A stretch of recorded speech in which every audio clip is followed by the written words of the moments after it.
I died for 6 minutes in 2003. Heaven isn't what we think it is.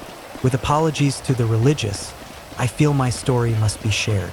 In 2003, when I was 15 years old, my heart stopped for 6 minutes. It happened on an ordinary afternoon, at the point in my daily routine when I walked home from the bus stop. In the 4 blocks between the corner where I hopped off the bus and my front door, I started to feel nauseous. Came on suddenly, without warning. I'd felt just fine all day, ate a lunch of Bosco sticks and marinara sauce, something I'd eaten hundreds of times throughout high school. Before I had an opportunity to consider alternative causes, I broke out in a cold sweat. Then I felt the curious flutter in my chest. My heart slipped into what I later learned was an episode of ventricular fibrillation. I became breathless and collapsed. What happened next has been told to me after the fact. I apparently sprawled in the road, where a woman driving a hatchback nearly crushed my skull beneath her tires. Instead, she screeched to a halt, tried to rouse me, then dialed emergency services when she failed to do so. EMS arrived to discover my heart had stopped beating. I was dead, technically. They transported my body to the hospital, and somewhere along the way managed to shock my ticker back to life.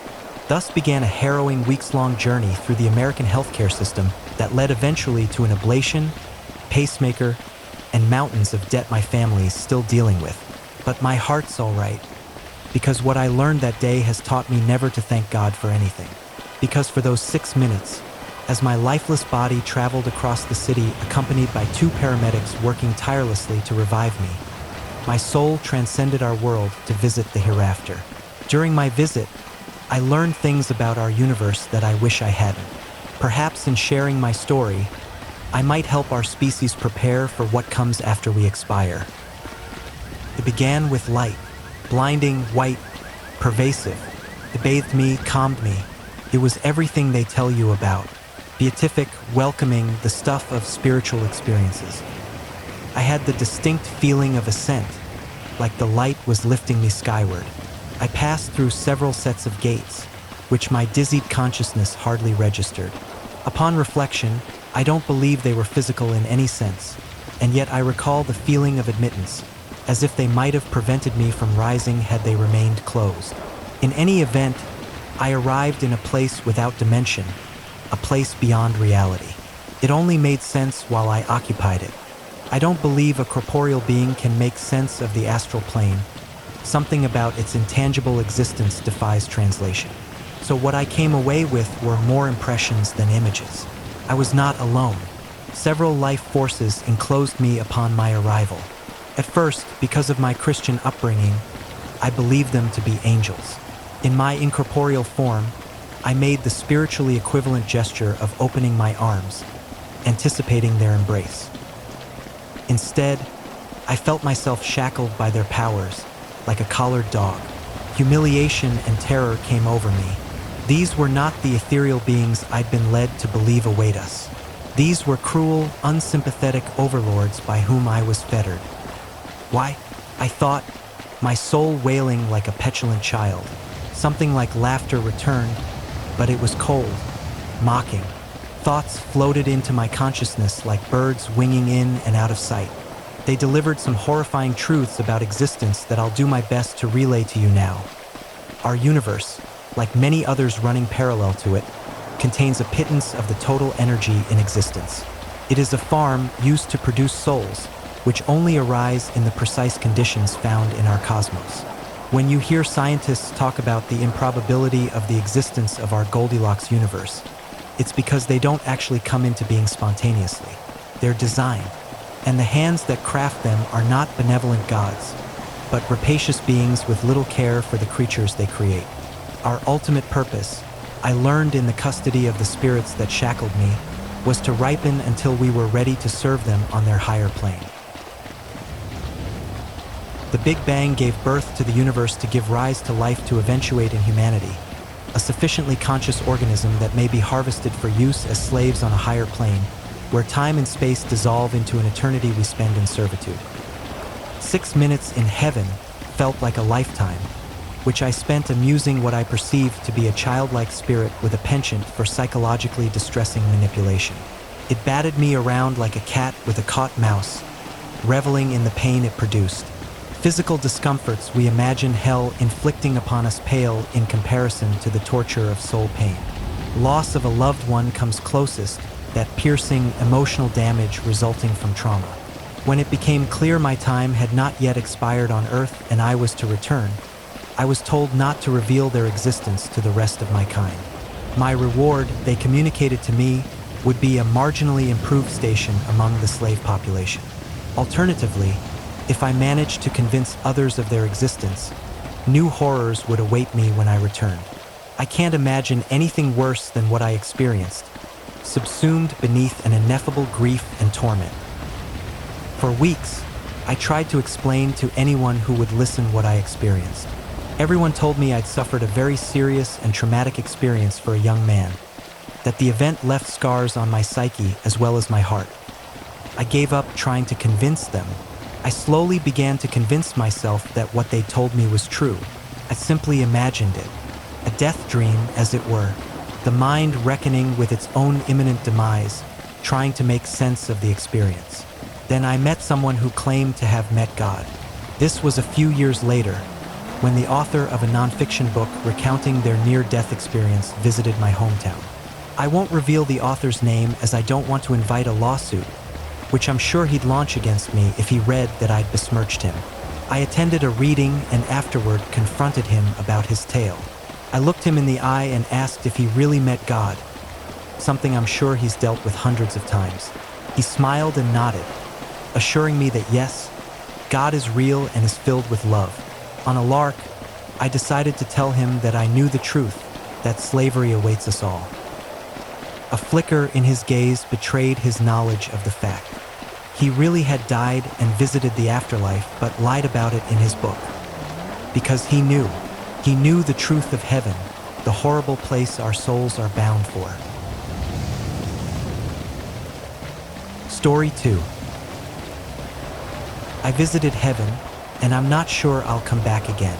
I should write this down while I still can, while my mind still works, while I'm still able to think clearly. The knowledge is eating away at me, but maybe if I share it, the weight will be easier to bear. Or maybe I just want everyone else to feel this emptiness too. Misery loves company, right? It started with the accident last year, the one that should have killed me. Metal crumpling, glass shattering, the world spinning. The doctor said I was clinically dead for 6 minutes.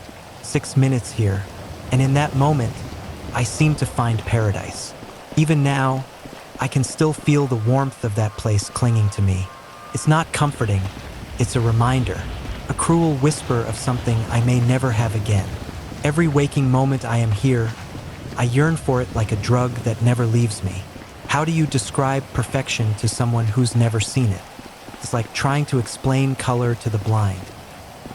In heaven, every moment was complete.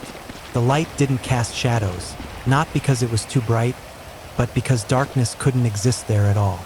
The air itself felt alive, wrapping around you like a mother's embrace, if mothers were made of pure love and understanding. No pain, no sadness, no worry, just peace so deep it made you forget you ever knew anything else. I wish I'd stayed there for eternity, but that's the problem, isn't it? Because I did come back, and now everything here feels wrong.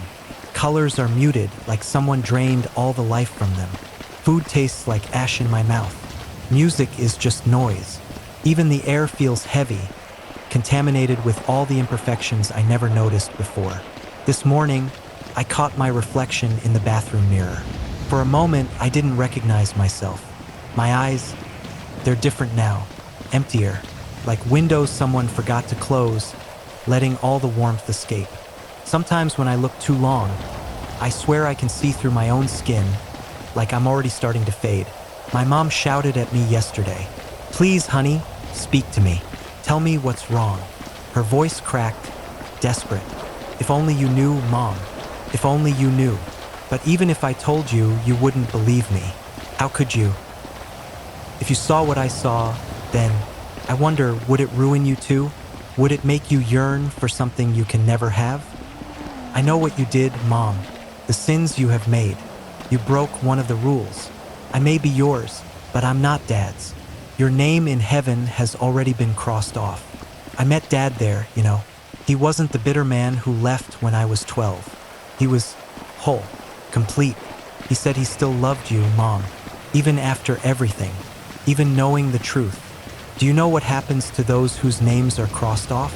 No, not the hell you think of, not even the eternal suffering written in whatever religious book you believe in. That's just for the worst of the worst. What happens to the crossed off ones is something else. They simply remain. I've started seeing them, the fading ones. They're everywhere once you know how to look. That old man who sits in the park every day, his edges blur when the sun hits him just right. The woman at the intersection always stands at the same spot, staring at the place where it happened. Sometimes they look at me only to go back to their wallowing. They're still here, still feeling everything, but they're not really part of this world anymore. Not part of any world.